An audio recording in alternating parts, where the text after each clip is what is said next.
Bakit kaya gusto tayo ng ibang lahi, tapos ayaw natin sa kapwa natin Pilipino? Kung nag-away-away tayo, lalo na kayong mga OFW, I know some of you marirelate ninyo yung buhay ninyo, sarili ninyo.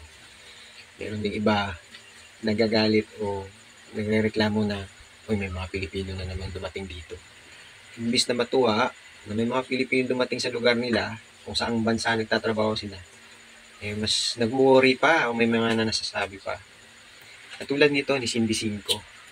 I know some of you kilala na si Cindy Cinco. In-interview nga po siya ni Chito Samontina at tinanong siya kung magkano ba yung pinakamalaking binigay sa kanya ng kanyang nagiging jowang AFAM. So, ang sagot niya, within 1 week, binigyan daw siya ng 500,000. Hindi po siya weekly. So, na-misinterpret ng iba at yung iba, binash po siya dahil doon. So, samot-sari yung nagiging komento regarding sa kanyang sinagot sa tanong ni Chito Samontina. May mga iba nagsasabi na hindi po daw totoo na binigyan siya ng 500,000. Eh, hindi naman niya kapitbahay ito, naging kaibigan o kakilala. So, may mga iba nagsasabi din na nagmamayabang daw siya or nagsisinungaling, ganoon. So, ano pa man, no? Unang-una, dapat matuwa tayo na yung kapwa natin, munlad. Yun yung kulturang Pilipino na meron tayo na dapat nating walain. Na imbis tayo yung magtutulong-tulungan, lalo na sa ibang lugar na tayo'y kapwa Pilipino.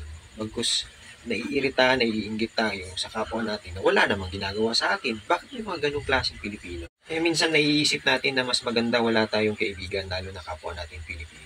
Mas naging payapa pa yung buhay natin. Hindi din natin masisisi kung bakit yung ibang Pilipino nare-reklamo sa kapwa nila Pilipino, di ba? Kung gaano kataas yung respeto natin sa ibang lahi kaya nagustuhan tayo, eh sana ganun din yung respeto natin sa kapwa nating Pilipino. Maging masaya tayo kung ano naabot nila sa buhay. Huwag tayong mainggit dahil sa si Cindy Cinco ay nakapag-asawa ng mas bata kaysa sa inyo, na amoy lupa na, tapos galante pa, at may pera pa, pogi pa, at hindi pa siya pinapatrabaho. So magagalaiti kayo. Bakit kayo gano'n? Diskarte na lang. Kung siniswerte siya dahil sa bagay na yan, hanapin nyo din yung swerte nyo. Ganun na lang. Hindi ka naman kinukupetisyonan. Hindi ka din nadadamay kung anong problema ang idudulot sa mga pinagsasabi niya. So, wala namang problema mag-opinion ka, pero yung mensaheng para sinisiraan mo na yung kapwa mo, hindi na po yun ang opinion. Naiinggit ka o galit ka sa sinasabi niya. Well, kung nagsisinungaling siya, wala ka namang magagawa nun. Anong mapapala mo? For the content? Rason nyo? For the content? I'm sure some of you hindi lang for the content. For personal reason na yan. Yan yung totoo. Kaya ako din, nililimitahan ko na yung sarili ko. A lot of learnings that I've been naranasan ko for 37 years dito sa mundo, lalo na sa Pilipinas. Filipino mentality. We have to change it.